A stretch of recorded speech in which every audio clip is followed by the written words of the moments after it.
ભારતમાં રાષ્ટ્રવાદ પાઠ 8 પાઠ 3 સામાજિક વિજ્ઞાન ધોરણ 8 બિપિનચંદ્ર પાલ 1858 થી 1932 લાલ બાલ અને પાલની ત્રિપુટીમાં ત્રીજા આપણા નેતા છે બંગાળના બિપિનચંદ્ર પાલ। શરૂઆતમાં તેમણે બ્રહ્મો સમાજના સંપર્કમાં આવ્યા પછી ન્યૂ ઇન્ડિયા, સાપ્તાહિક અને વંદે માતરમ વર્તમાનપત્રો પણ તેમણે શરૂ કર્યા હતા। અંગ્રેજ સરકારે યુવાનોને હિંસાના માર્ગે ઉશ્કેરવાના આરોપસર બિપિનચંદ્ર પાલ પર આરોપ મૂક્યો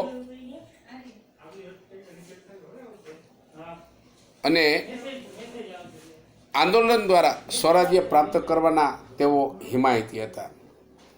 મુસ્લિમ લીગની સ્થાપના 1906માં અંગ્રેજોએ ભારતમાં ભાગલા પડો અને રાજકરોની નીતિ અપનાવી લેતી અને ભારતમાં ઉગ્ર રાષ્ટ્રવાદ ઝડપથી ફેલાતો હતો ત્યારે અંગ્રેજોએ રાષ્ટ્રીય ચેતનાને તોડવા માટે, નબળી પાડવા માટે આપણા ભારતમાં મુસ્લિમોના એક જૂથને સમજાવવા માટે સફળતા મળેલી હતી। એટલે 1906માં ઢાકામાં મુસ્લિમ લીગની સ્થાપના થઈ। આ સંસ્થાની સ્થાપનામાં મુસ્લિમના ધાર્મિક વડા આગા ખાન, ઢાકાના નવાબ સલીમુલ્લા, વાઇસરોય મિન્ટો અને ખાનગી મંત્રી ડનલોપ સ્મિથે મહત્વની કામગીરી કરેલી જોવા મળતી હતી।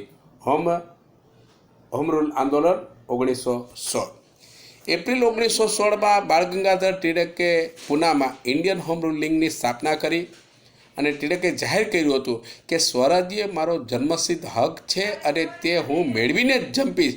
ટિળકે કેસરી અને મરાઠા અખબારની અંદર લેખો લખ્યા હતા અને લોકમત કેળવવાનો પ્રયત્ન કર્યો હતો।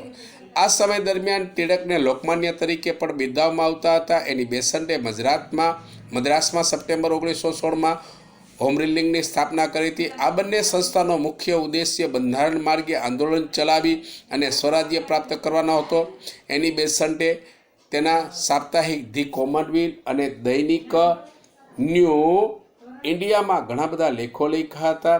એની બેસન્ટ અંગ્રેજ સરકારને હિન્દને સ્વરાજ્ય જવાબદાર રાજ્ય આપવા માટે ગૃહરાજ્ય વહેલામાં વહેલી તકે મળે એવો આગ્રહ કર્યો હતો।